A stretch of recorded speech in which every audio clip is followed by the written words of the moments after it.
is my presentation on the case of Hernandez versus Texas.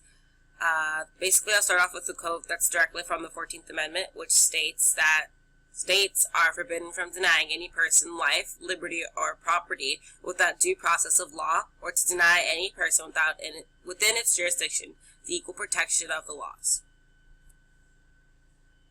In 1951, P. Hernandez was a 21-year-old Mexican-American cotton picker who went out drinking in a bar with a friend in Jackson County, Texas. He eventually became too drunk and disruptive and was kicked out from the bar. And when Pete went home, he found a gun and returned to the bar that he was previously at and shot Joe Espinosa. I'm not too sure if Joe Espinosa was the owner or if he was just somebody who was already at the bar. And then in September 1951, he was indicted for murder. And then, Joe Espinosa was shot. And basically, Hernandez was being trialed, but as found out by his lawyers that Hispanics were not allowed on the jury panel. According to the state of Texas, for the last 25 years, there was no record of any person with a Mexican or Latin American last name to be ever served on the jury commission, grand jury, or petite jury in Jackson County, Texas.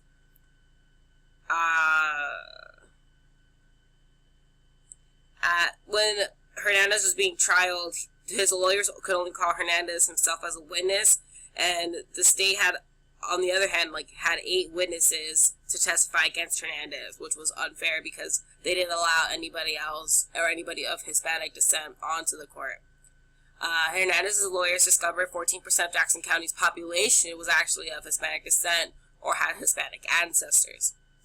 The reason this case is so important, I believe, is because this action goes against the 14th Amendment, which is as equal protection laws are enforced by the 14th Amendment for people, including people like Hernandez, which is basically, anybody who's in America on a green card, has are householders, freeholders, things like that, citizens, actual citizens.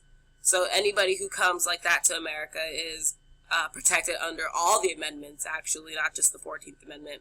So when the case got brought down to it and Hernandez was trialed against, the Chief Justice Earl Warren overruled Hernandez's conviction because he agreed with Hernandez's lawyers, basically saying that it wasn't right to process someone because they discriminated against Hernandez for being Mexican and wouldn't allow anybody else on the jury except Hernandez himself, and then had other people testify against him.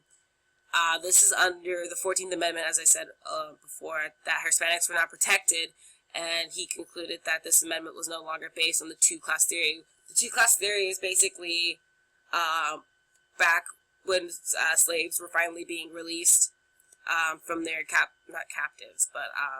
from their owners, and slavery was being demolished in America, that it was no longer black and white. Literally, it was, now we have all these other people coming into America, and now it's not just people of color, it's now people who are coming from Mexico, Asia, and all these other places, that everybody who becomes a citizen here or whatever is protected all under the Constitution and the 14th Amendment, which I think is really important for children because just in case, things happen at home, they don't know that they are protected under the 14th Amendment. They are protected under the Constitution, even though, maybe their parents aren't here legally, but they still have to get an education. So that's really important. And that is my presentation on the Hernandez versus Texas case. Thank you.